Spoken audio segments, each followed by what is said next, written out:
30-meter inshore exclusive zone has been demarcated for small-scale fishers or artisanal fishers, so to speak. Then the fish there, it hasn't been demarcated that we use it as a swimming pool. The resource there belongs to us, period.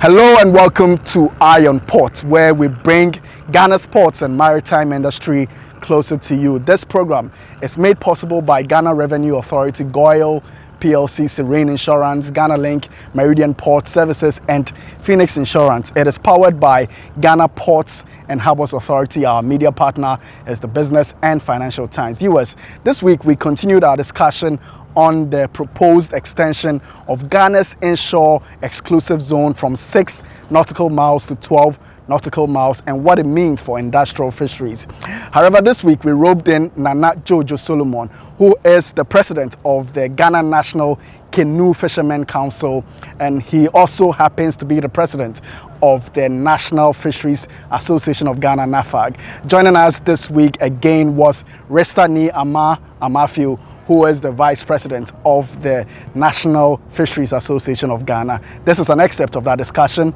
Take a listen.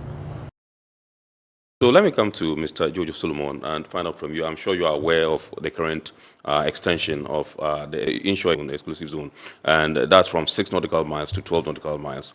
And so what does that portend, so to speak, for your association, the canoe fishermen? You see, we have a story to be told. Yes. There's a history behind all these things. The issue of the extension is a discussion that's been going on for over 10 years. Yes. Thank God today it has seen the light of day. Why am I saying that we have a history? Incursions. In fact, in Richter's presentation, he said, there's some kind of hypothesis here that, they may say, we may say, the artisanal fishers may say, it's not that we may say. As the former chief fisherman of Elmina, right, I have presided over a lot of incursion cases where reparations are paid, where damages are paid. Yes. It's not as if we are making up stories. Yes. They indeed are real. They come into the 30-meter inshore exclusive zone. So if you go to any fishing community in Ghana today, if you ask any artisanal fisher about these industrial trawlers, what they will tell you simply put is that they should leave our waters. But, we have an international law-binding trade and other. That was what I was going to ask. Even absolutely. If they're flying the Ghana. No, yes, but from where we are coming from, especially when we are subsistence or artisanal, or traditional fishers, it's a way of life. You understand? It's a livelihood issue we are talking about here. Yes. And over so many years, we've had issues with these trawlers. Right. And so, what we'll normally do is that if they can't leave, then we should push them back. Right. Without any recourse to science. I don't know what science informed the 6 nautical miles. I don't know. Right. But I also don't know, I'm not also basing our extension on science. Right. But on activities of these trawlers. Right. This is an industry that takes care of over 3 million livelihoods, over 10% of the population. Yeah, I was going to ask you what your size is, what your number is. Yes. In terms of canoe fishermen. The fishers themselves, if we have about 14,000 canoes, right, on the average, on the low side, we are looking about 10 per canoe, so we're looking at about 140,000 fishers. But those along the value chain, we're up to about 3 million. Okay. You understand? When it comes to the issue of job creation, we create our own jobs. Okay. Jobs hitherto government should supply. Right. Again, when it comes to food security, every average one can afford a finger or two fish to balance the protein and the needs of the carbohydrates. family, yeah. And therefore, this is an industry that we cannot superintend its collapse, period. Now, looking at our next door, things that has happened as a result of the introduction of oil and gas, if care is not taken, Yes. and this industry that takes care of over 3 million livelihoods collapses, national security will be an issue. Social vices will be an issue. Even when it hasn't collapsed, you hear sex for fish, this for that. You know, so many things are happening. Drugs are channeled through the pirates. Sometimes camp for enforcement from some of these communities and stuff like that. So, you see, it is a critical industry that we must protect. Now, if we are asking that they should go back, it's not because we want another subsector to collapse. No, that is not the issue. We all met with the Parliamentary Select Committee, like he rightly said. The minister was present. It was the final validation. I stood on the floor of the House and I asked for the extension. I didn't see anybody pushing back or countering what the request we made. Yeah. So it would be very unfortunate to put the Honorable Minister of the Parliamentary Select Committee on the spot here. Wouldn't be fair. Because it was an open forum. I don't think he was explicit. It was because I have had the opportunity. I wasn't here. The last year, yeah. I've had the opportunity to look at and listen to what happened. Yes. There's some people sit in the comfort of their offices and then just append their signatures to these things. Which for me, I think it's a little bit unfortunate. When we realized that, well, they were coming with issues and stuff, and as the president of all the fisher associations, I felt that let's go to the minister and see if we can do further interrogation into because it is not our desire to collapse one subsector for another one to survive. So it is in the process. The minister gave us a fair hearing that they will take it up. Right. And so for me, I think even discussing this here is a little bit, of a breach. But since I've been invited here, I will definitely come. Some of these things, I believe, should be for internal discussions. You understand? Except for the fact that if the minister had said no, then now we'll all be on the rampage, seeking what, we require, we desire. Yes. But for us, after that validation, this thing to workshop, to hear that some of us are writing to the Speaker of Parliament, they are going to meet the Parliamentary Select Committee, or they've gone to the office of the Chief of Staff, they are writing the presidency. For me, it doesn't work that way. It doesn't really, really work that way. Because there's always a cause and effect syndrome. Fishermen do not know anything about isobat, 30-meter insurance, these things. And I listened to the first tape, and Richard rightly said that UNCLOS demarcates the IEZ. It's a global thing. It's an international thing. So if it is an international thing, and then the same team sits here to say that some people think that some fish in the water belongs to them. If 30-meter inshore exclusive zone has been demarcated for small-scale fishers or artisanal fishers, so to speak, then the fish there, it hasn't been demarcated that we use it as a swimming pool. The resource there belongs to us, period. To Mr. Niama Amafio, you've heard the issues raised by Mr. Jojo Solomon. I'm sure you were taking notes. So if you would respond before I move on with my next question. Quite interesting. You see, I won't sit anywhere to say I'm a proper fisherman. You've always said that. Yes, it's not.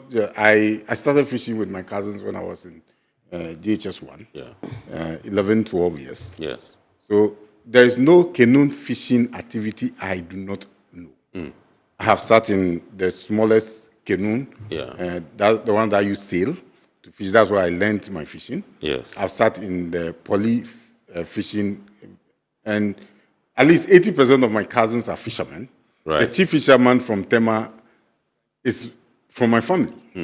So I am not new to the fishing industry. Yeah. The Canoe Owners Association in Tema, I formed it. Right. So the canoe fishing sector is not new to me. Right. So I won't sit anywhere for anybody to say things about the fishing industry as if I do not know. When we talk about the total contribution of the fishery sector, it's not just the canoe. Yeah. It's the entire fishery sector. Yeah. The tuna. And the tuna alone brings in over $200 million annually. Right. We were doing some $400 million because we have almost all the pole and line vessels collapsed. Because we are not getting, we had issues with the canoe people over anchovies. Right. Basically, it led to the collapse of the pole and line sector. We've lost so much as a country from that. Now, the basic issue of accident at sea, I've seen my cousins, not fishing vessels. Yeah. You are in the port. Sometimes the merchant vessels run through fishing nets that are on their way, and they may not have seen them. Yeah. There have been instances where vessel is sailing, passing. Fishermen have their net at night. Yeah. There may not even be buoys on light on them. They run over them. In the morning, they go to the office and say, our net was here at night. The the vessel ran over it, and we lost our net. And then the companies are compelled to pay because it was an accident at sea. I have done early fishing.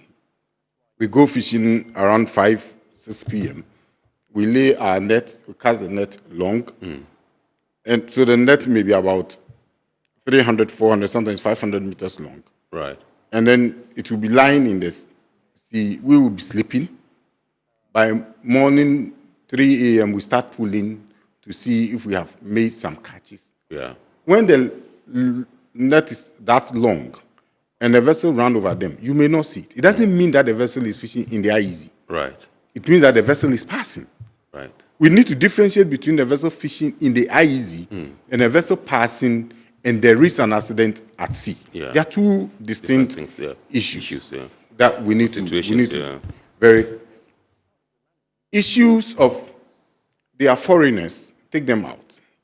I have 5 tuna vessels in my fleet that are Ghanaian flag in my company. We have 2 trawlers in our company that are Ghanaian flag. We have 2 Belize flag vessels that are tuna vessels. And then we have 2 pole and line vessels that we are not fishing because it is no longer profitable. Yes. So in my company, under my company, we have 9 vessels. Right. 7 of them are tuna vessels, 2 of which are foreign flagged. Yes. 2 of them are trawlers, and 2 of them are pole and line. So they are 11. Yes. We are not, the pole and lines are not working. Now, by law, Ghanaians can charter a vessel.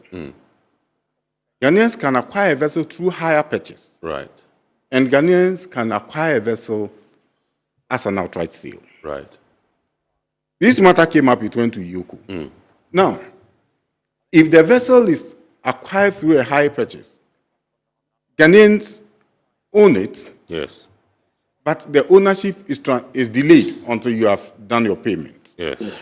The law, as it stands, allows for 25% foreign crew in a vessel. Yes. So, for instance, in all our tuna vessels, all the captains, 100%, are Koreans. Right. Because you don't have a single, when we've been raising, you don't have a single Ghanaian trained captain that could fish. We don't have them. The regional Maritime University train navigators. They don't train fishing captains. We've met them. We've even requested to have a tuna faculty. It's not been possible. Right. So if you do not have crew, and we have Ghanaians who are fishing in vessels in Scotland and other places, and it doesn't make the company foreign owned or Ghanaian owned. Right. The companies are Ghanaian owned or their joint venture arrangement as per law. Yeah.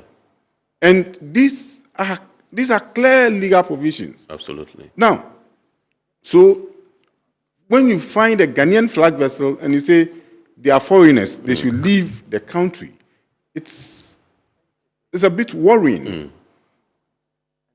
When it comes to issues of illegality, the trawlers are some of the most regulated, some of the most regulated. Ghana is one country that basically overly regulates our fishing industry. Right. Look, for an offense within the trawl sector, the fine is $1 million. If a vessel incurs into the IEZ, the fine is $1 million. Right. And I'm sure the ministry will be too happy to be imposing $1 million fines on vessels that incurs into the IEZ to fish. So if they are not imposing the fines, means that vessels are not infringing. We used to have 107 trawlers. And then, like I said, 37 tuna vessels. Yes. Now we have actively... That's for the trawl sector? No, the industrial sector. Industrial sector, yes. Actively, we have 19 tuna vessels. Okay. Of the 37.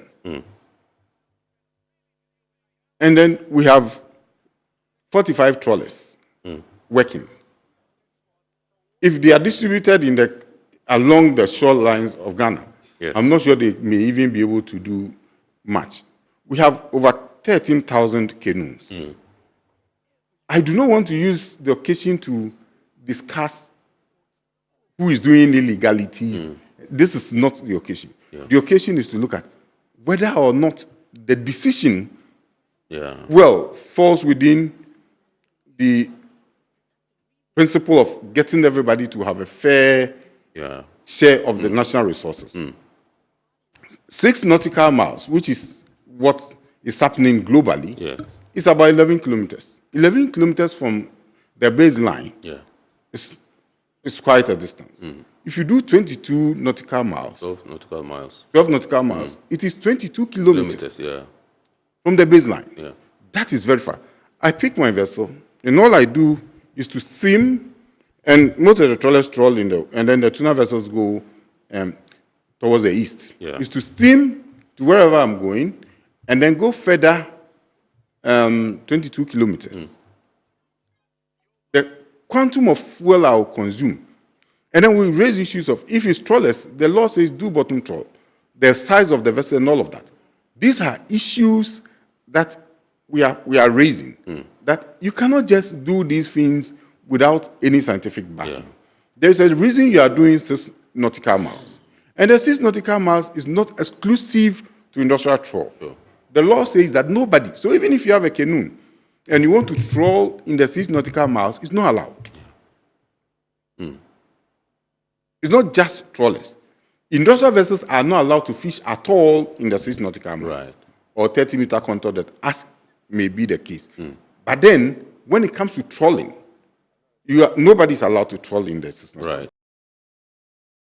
So viewers, as you can tell, the industrial fishers are saying that this law, when brought into effect, will hamper business growth, while on the other hand, the artisanals are saying that this law is long overdue and it will help conserve our fisheries resource. Remember, this is the abridged version. For the full conversation, check with our YouTube. Now, let's hear from you on some comments that you shared with us during the course of that discussion. After, we'll go on break and then return with more news. Stay tuned.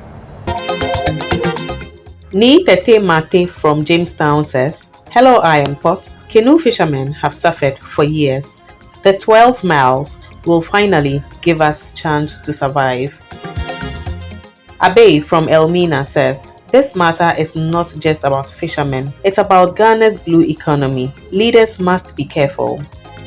Stanley from Kaswa says, "Moving industrial vessel further out will increase fuel and cost. Who will pay for that? Eventually, it's us, the customers."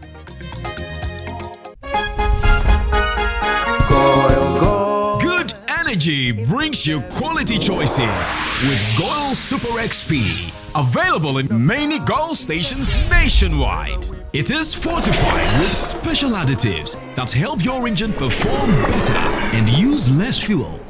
Branch into a Goil station today and energize your ride with Goil Super XP, compatible with most vehicles. Goil Super XP, Wufilia, huh? Wubefi. Goil, good energy. Yeah, dear. Electricity, then pay your taxes. Yeah. Our taxes, our future. Because you see, without our taxes, we wouldn't have good roads, good schools, better hospitals, street lights, and other very important social amenities. When we pay our taxes, we give our children free and quality education. Talga, my money too small. Why should I pay my tax? Look, small. Salifo, it doesn't matter how small or big your business or income is. You still have to pay your taxes. The little taxes from each and every one of us, when put together, could give your community clean water or that deprived school with tables and chairs. Please pay your taxes. It is your responsibility. It is your civic duty. It is the law. Welcome to today's edition of Serene Insurance Business News. We present to you Serena. You're right.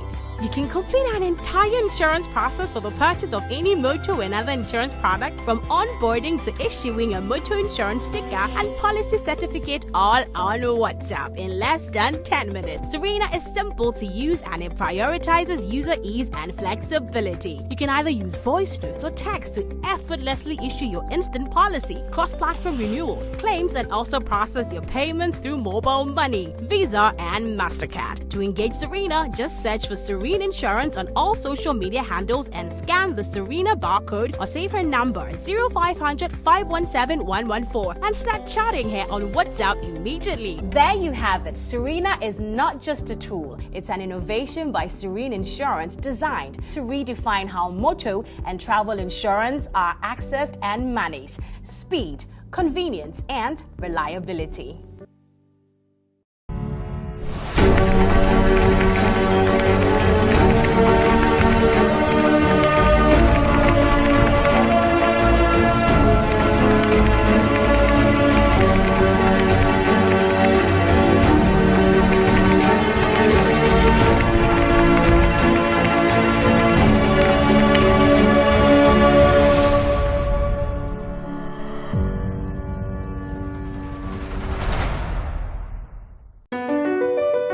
MPS Terminal 3 is Africa's new state-of-the-art container terminal at Tema Port.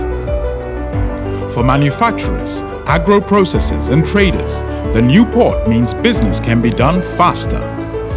This infrastructure boost will improve Ghana's port handling capacity, connect more trading routes, and oil the engine of growth for the economy, creating greater opportunities across all sectors as Africa's markets merge and become the largest trading bloc globally. MPS, we connect, you thrive.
Back viewers, now it's time for some local port news.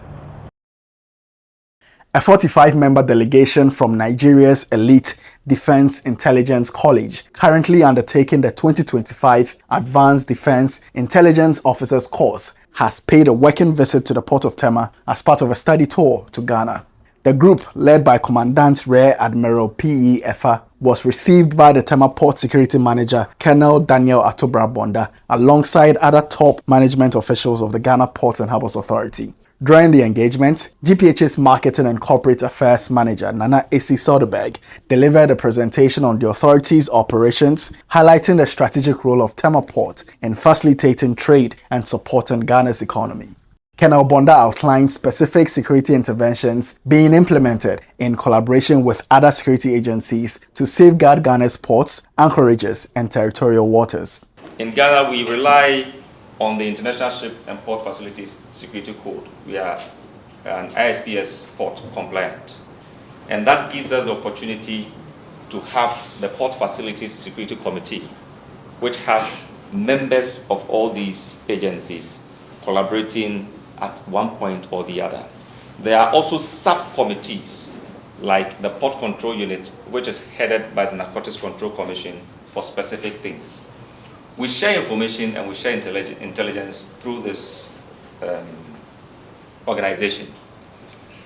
And it is very good that states and governments develop that interagency protocol for sharing information.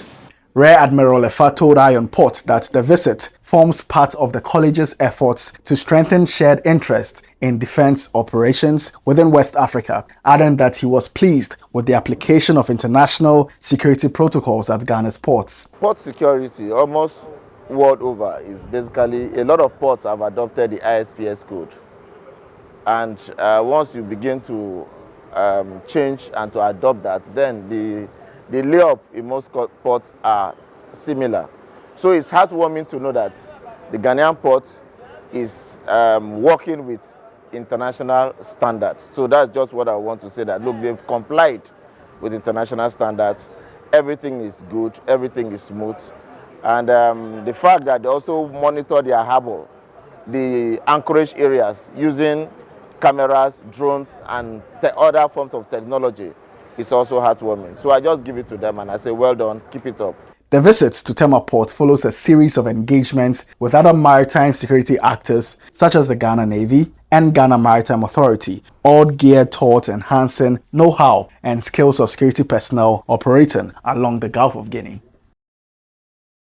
The Ghana Ports and Harbours Authority continues to prioritize capacity building as a cornerstone of its strategy to develop a highly skilled workforce capable of responding to the evolving demands of the maritime industry. As part of this commitment, the authority has sustained its investment in the Antar Trainfortrade program, a globally recognized capacity building initiative designed to equip future port managers with the knowledge and skills to address emerging challenges and seize new opportunities in the sector. The fourth module of Cycle 6, themed Challenges of Sustainable Port, concluded in Tema with 15 participants, all drawn from GPHA across both the Port of Tema and the Port of Takoradi. Over the course of the week, participants explored critical areas such as climate change adaptation, health and safety, environmental management, port security, quality management, corporate social responsibility, and the integration of smart port and digitalization concepts. Representing the Director General of GPHA at the opening ceremony, Engineer Stephen Ampial, General Manager of the Tema Fishing Harbour, reaffirmed the authority's commitment to the program. Whilst we are building your capacity, we expect it to translate to the work that you do in your everyday activity, in your everyday work. We expect to see more collaboration with your team members on the work floor, with your supervisors, with your managers, and find ways to share the ideas that you are coming to get from here. UNCTAD expert and course facilitator Paul Hayes said senior leadership at UNCTAD is pleased with GPHA's commitment to the program and is equally pleased to contribute towards bringing participants up to speed with best industry practices in the sector. I bring the best wishes from Mark Assad and the team in Geneva from UNCTAD.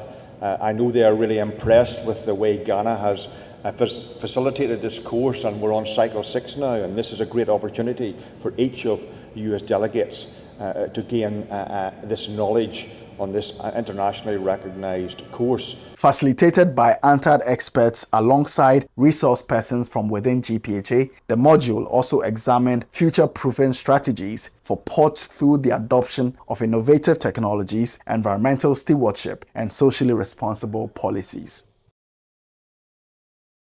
A delegation from the University of Ghana, Legon, comprising students from the Masters in Maritime Law, Masters in Ocean Governance, and Masters in Natural Resource Law programs, has visited the port of Tema for a practical learning experience. The educational tour was aimed at giving the students direct exposure to port operations, allowing them to connect the theoretical concepts taught in the classroom with the realities of the maritime industry. Course facilitator and renowned maritime law expert, Dr. Emmanuel Kofimbia, told Ion Port that such visits were crucial in shaping well-rounded professionals. The idea of bringing them here is for them to have an operational orientation or a more practical orientation to what we are doing by way of theory in the class. He also touched on emerging trends in maritime law and adjudication, which he believes are essential for today's practitioners.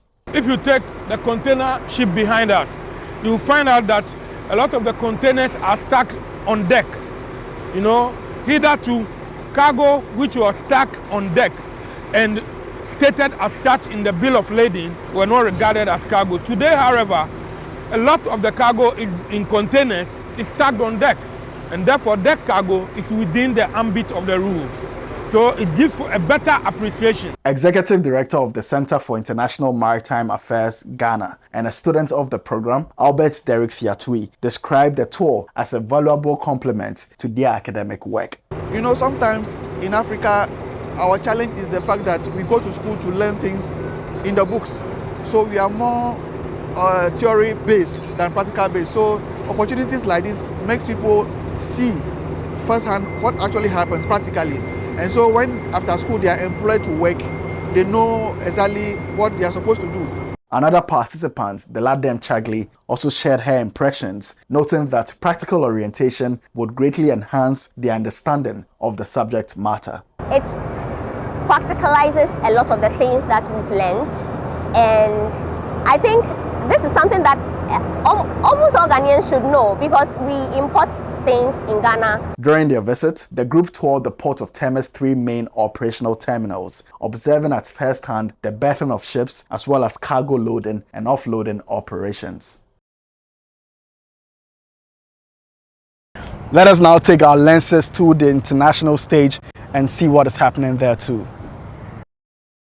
Tensions between Russia and Azerbaijan have sharply escalated after a Russian missile struck an Azerbaijani passenger plane in December 2024, killing 38 people. The dispute is complicated by Russia's growing use of Iranian arms shipment through Azeri waters for its war in Ukraine and recent Ukrainian strikes on Russian vessels in the Caspian Sea. Kazakhstan, also at odds with Moscow, has drawn closer to Azerbaijan, creating a potential maritime barrier between Russian and Iranian waters. With Russia boosting its Caspian naval drills, observers warn that even a minor incident could disrupt vital oil and trade routes across the region.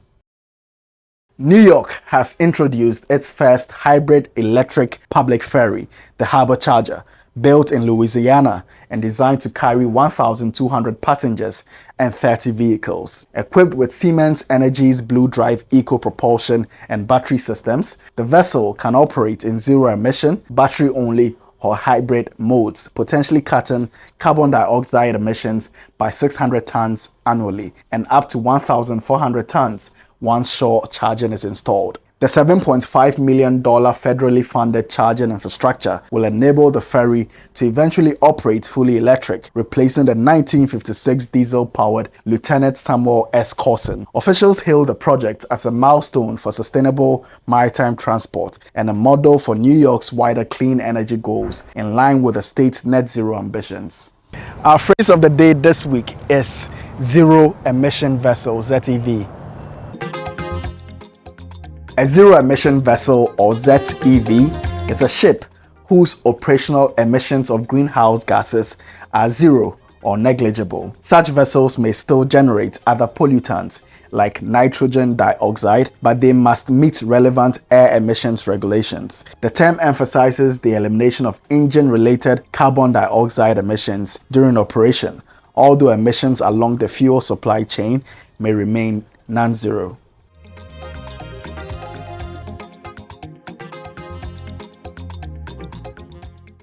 It's now time for our health and safety tip of the week. Site assessment. A site assessment is the thorough observation, recording, compilation, and organization of all the existing conditions that are present at or affect the design and function of a piece of property. Assess the site for potential hazards like exposed wires or faulty circuits. This would minimize on-site risks and delays. Enhance efficiency by ensuring all necessary resources are available and provides a clear picture of the scope of work.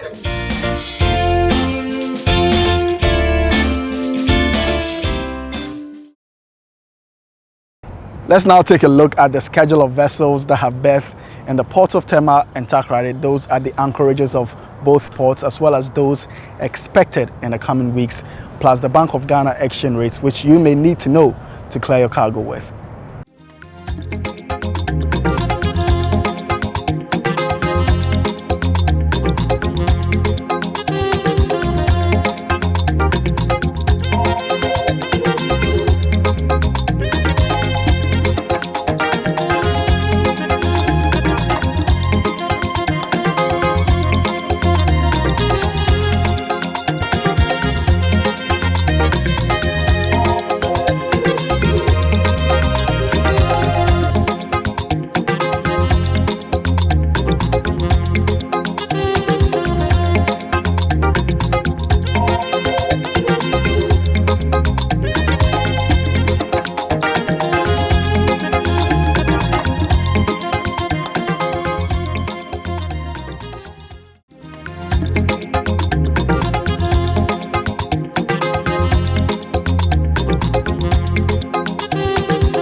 This is where we draw the curtain on this week's edition of Iron Port.